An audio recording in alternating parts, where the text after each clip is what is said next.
everyone. Welcome to another exciting broadcast of the NBA on 2K Sports. This is Kevin Harlan alongside Greg Anthony and Clark Kellogg with Doris Burke reporting from the sideline. And now...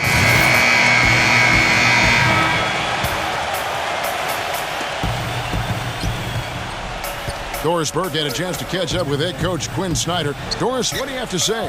And Kevin, I asked him what he thought would be a key factor for them coming into this game. And he said, well, our length and shot blocking should help. It gives offenses something to think about when they come inside the lane. And oftentimes, that tentativeness can be a game changer. Guys, every team in the league wants that interior presence. And he just explained one big reason why. Wonderful, Doris. Thanks for thinking about their defense right off the bat here. Yeah, great thought, really, to have coming out of the locker room. Worry about making stops first and foremost. Let the offense take care of itself. Yeah, I agree somewhat, but at some point you've got to do some work offensively as well. They can't rely on defense alone. And it's Bryant missing. For the Detroit Pistons, they won their last contest, that game against the Hawks in Atlanta. And really an emphatic win for them, especially considering that it came in an opponent's building, and there's no question it was their offense that carried them. I love the way they went and got this game, Greg. I mean, they attacked at every opportunity, never relaxed or sat back, and as a result, they eventually...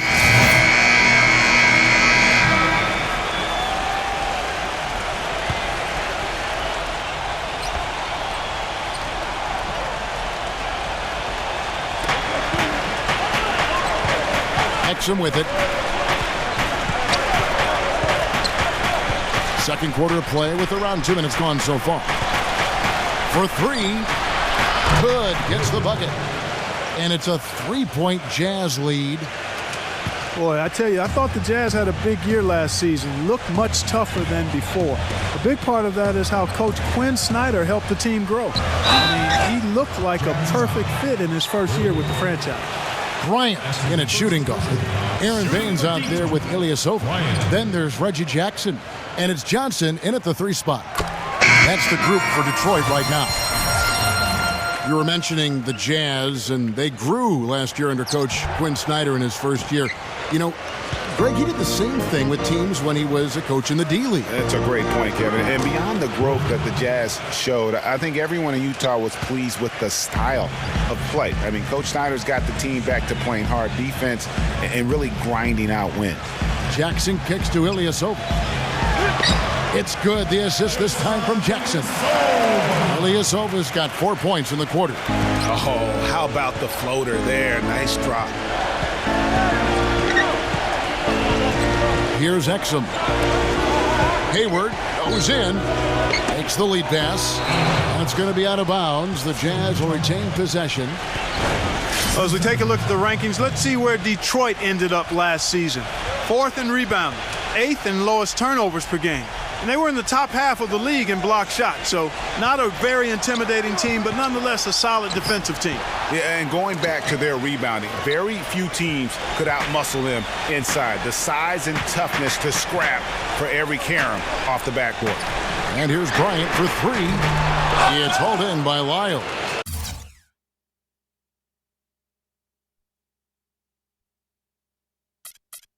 Utah's gone 1 of 2 on three-pointers here in the second quarter so far. Exum passes to Hood. It's stolen by Bryant. And now Bryant pushing it up. No one back to stop him. And guys, what do you make of his comments to the media after their last game? The Jazz have gotten exactly half their shots to go down here in the second, 5 of 10. Fans had a hard time finding their way to the stadium last season for the Pistons at the bottom in several home attendance categories last year. Yeah, that's right, in Auburn Hills. I know. I mean, they used to go a lot when they were winning championships. But to be fair to those fans, it was hard at times to watch the Pistons play. I mean, they could get cold and really struggle on their home floor. Jackson dishes to Baines. It's hauled in by Lyle. Lyle's got his 3rd rebound on the night. Here's Hood, guarded by Jackson. Stolen by Jackson. And now the Pistons fast break. Jackson's got the ball. And with that speed, once he took off, the D just had no chance of getting back. Well, I think they did the right thing. I mean, just give up the 2 points and move forward. Hey, discretion is the better part of valor sometimes. Write that one down, game players. Discretion is the better part of valor. So Utah ends up going with the new group. And the first half comes to a conclusion in a game that has been very close.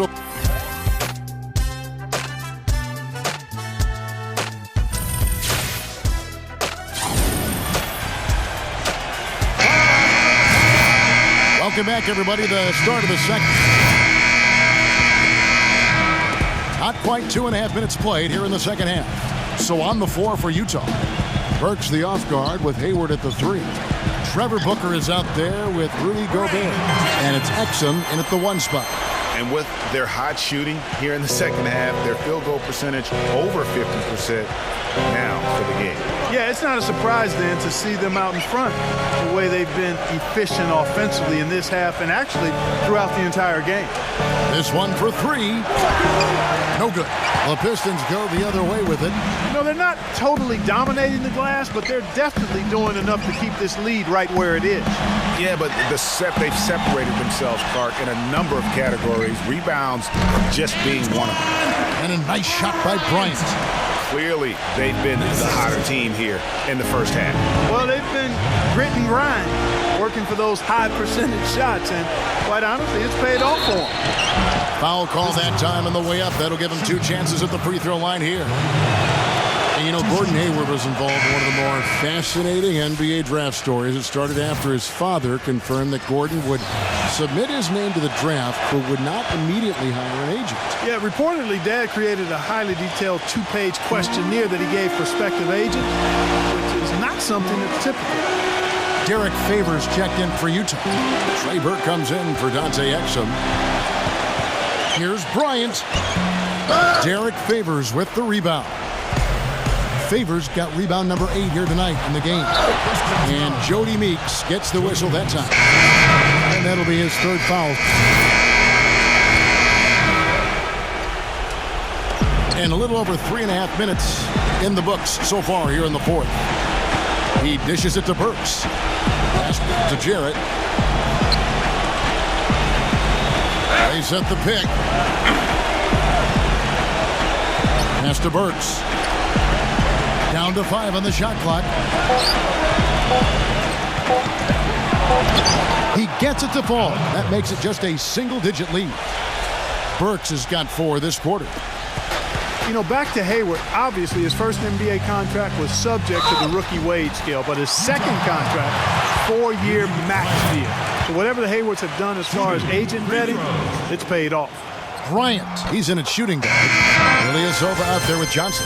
Then there's Andre Drummond, and it's Jennings in at the point. That's the 5 on the floor for the Pistons. Second free throw, no good that time. He really wanted that one. Kevin, it's disheartening to see them keep missing opportunities to extend the lead at the line. I mean, when you have a chance to put a team away from the line, you want to take advantage of that. You don't want to give them a chance to come back on you. And Ilyasova kicks to Bryant. The 9-foot shot. And he was fouled on the way up. 2 free throws now for him. And taking a quick look here, guys, at the hustle stats for the Pistons.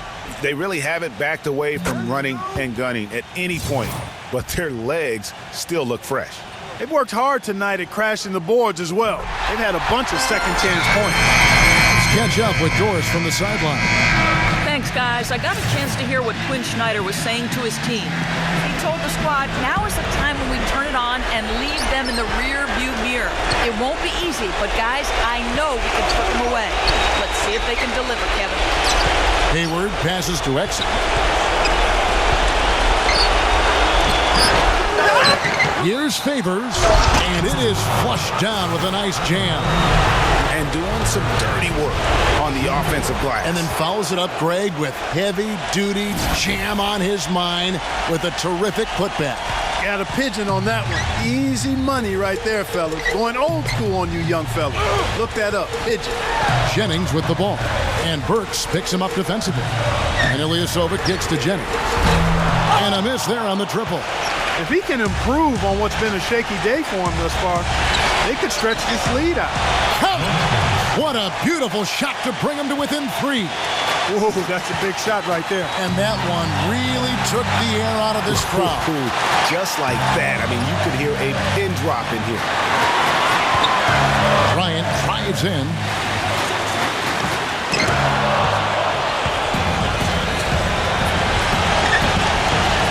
Now, here's Burks. He's covered closely. The Pistons have gone 6 of 13, so just above 46% on their field goal attempts here in the quarter. Johnson dishes to Jennings. Drummond with a screen on Favors. Jennings passes to Bryant. And stolen by Hayward. A three-pointer would be huge right now. Boy, a chance to tie it up with the game on the line. This is what we live for. I want to see what happens right here. Burks can't get the 3 to fall. And out of bounds as the Jazz gain possession. Boy, did they ever make a mess out of that one. Terrible turnover.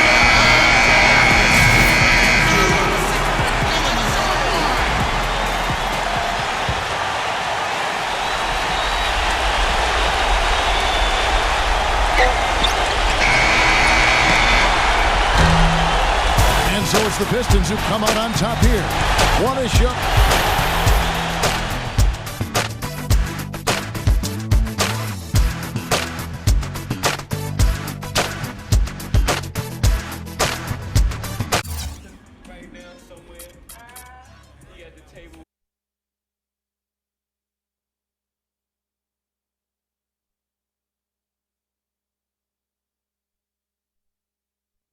Congratulations on the win tonight. It was definitely a nail-biter. How are you feeling after a close game like that?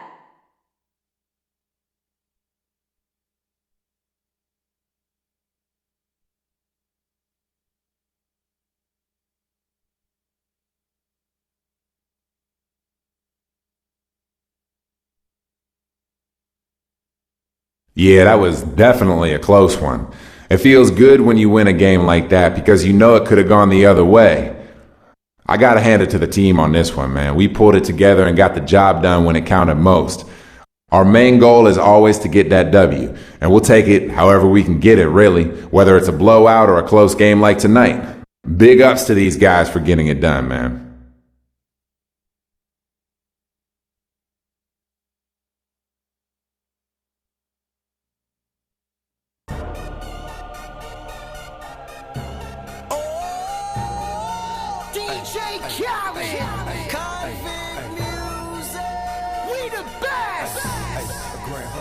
We taking over!